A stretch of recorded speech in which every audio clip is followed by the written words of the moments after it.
Nobel prize, आप ये नाम तो सुना ही होगा, पर क्या आपको पता है ये क्या होता है और इसकी स्थापना कब और कहाँ हुई, इसकी शुरुआत हुई थी। मैं आपको पूरी शुरुआत से बताता हूँ कि शुरुआत हुई थी 1868 से। एक अल्फ्रेड नोबल नाम का एक आदमी स्वीडिश में रहते थे और उसने 1890 सेंचुरी आते आते अपनी पढ़ाई ख़त्म की।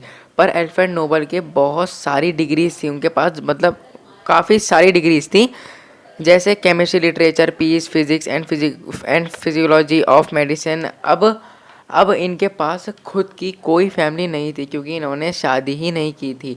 इन्होंने अपने सारा माइंड, डेडिकेशन और हार्डवर्क सिर्फ अपने पढ़ाई में लगाया था।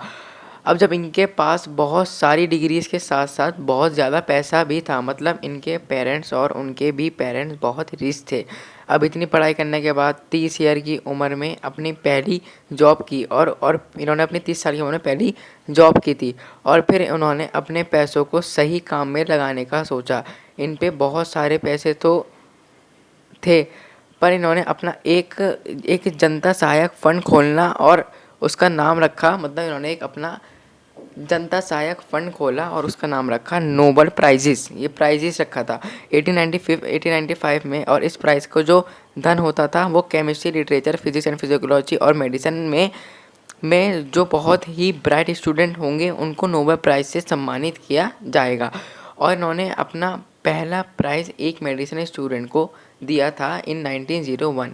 5 लाख रुपए उन्होंने डोनेट किए उस ज़माने में। और अब इन सारे प्राइजेस को सही से डोनेट करने के साथ साथ सही टर्म में लाने की इन्होंने बिल्कुल सोची। तो फिर इन्होंने एक इन प्राइजेस की कुछ फील्ड बनाई और उन फील्ड को 5, 6, 7 कैटेगरीज में बांटा।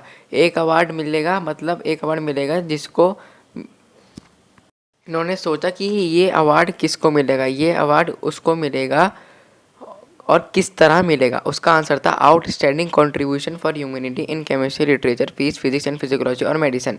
और दूसरी दी कंट्री स्वीडन कार prizes except the peace prizes, मतलब स्वीडिश के ये रहने वाले थे तो स्वीडिश के इनकी कोई गवर्नमेंट इनसे कोई वो नहीं रखती थी कि आप ये क्यों बांट रहे हो, और आपसे पूरा अपना इनको पूरा अपना मतलब वो होता है ना, पूरा अप्रूवल लेना पड़ेगा गवर्नमेंट से, ऐसा कुछ नहीं था। और फिर था आखिरी में the reward. Prize money Swedish रुपए के हिसाब से थी 9 मिलियन अप्रोक्स, और 2018 आते आते 9,86,000 मेडल प्लस डिप्लोमा हो गई थी। मतलब इस साल आते आते इतने सारे प्राइजेस बढ़ चुके थे और इसमें प्राइजेस थे 590 से 935 तक के।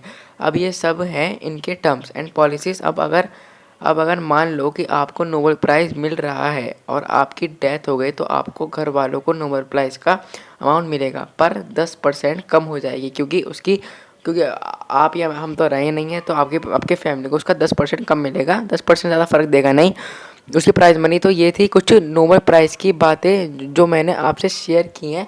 बस आज के लिए इतना ही।